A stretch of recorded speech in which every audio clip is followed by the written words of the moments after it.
be with you. A reading from the Holy Gospel according to Luke. At that time, Jesus said to his disciples, "I came to cast fire upon the earth, and would that it were already kindled. I have a baptism to be baptized with, and how I am constrained until it is accomplished. Do you think that I have come to give peace on earth? No, I tell you, but rather division. For henceforth in one house there will be 5 divided, 3 against 2, and 2 against 3. They will be divided. Father against son, and son against father, mother against daughter, and daughter against her mother, mother-in-law against her daughter-in-law, and daughter-in-law against her mother-in-law."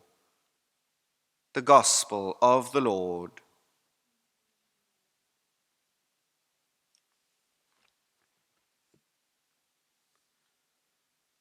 Brothers and sisters, if you want peace, prepare for war.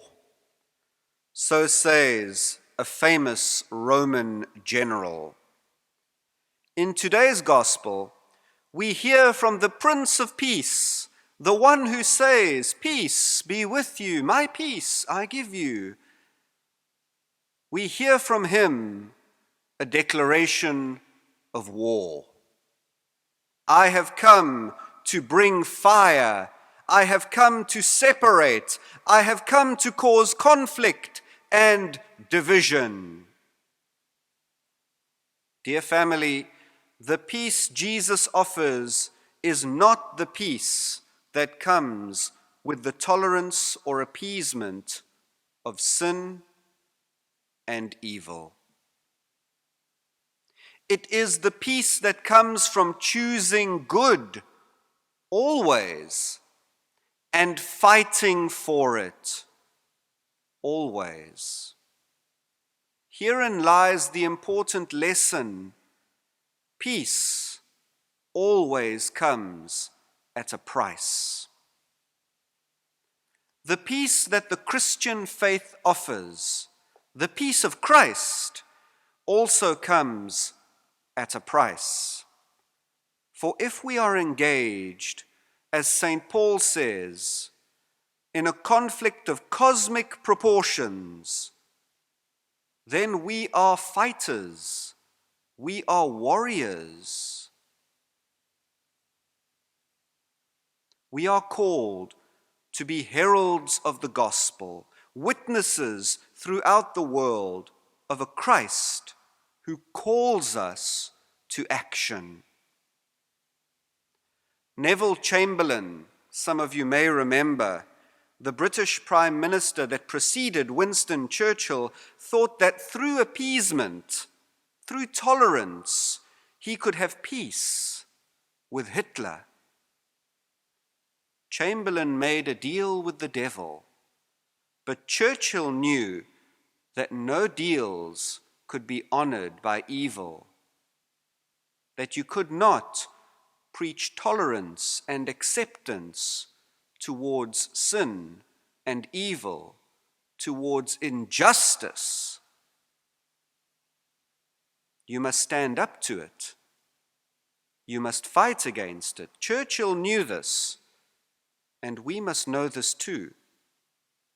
We are called to fight injustice, intolerance, oppression, hatred, bigotry, racism, sexism, wherever we may find it, even in our own families, according to the gospel. We are called to protect and preserve the dignity and the sanctity of life, all life, from the womb to the hospice, from the blade of grass to the earth's mightiest animals. We are called to promote and defend faith, to practice and profess faith, to honor and cherish what we believe. We are called to love and support the church in good times, but especially in bad times. And all these things that we are called to do, all these things require sacrifice. Some of these things require that we take up arms, that we fight for what we know, for what we believe to be good and just and true, that we put ourselves on the line, brothers and sisters, day in and day out for the truth in the world, in our families, with our friends. Jesus offers us peace, each and every one of us, but we must be willing to fight for the kind of peace that he offers us, and to fight to keep it. It is not peace at all costs. If you want peace, prepare for war.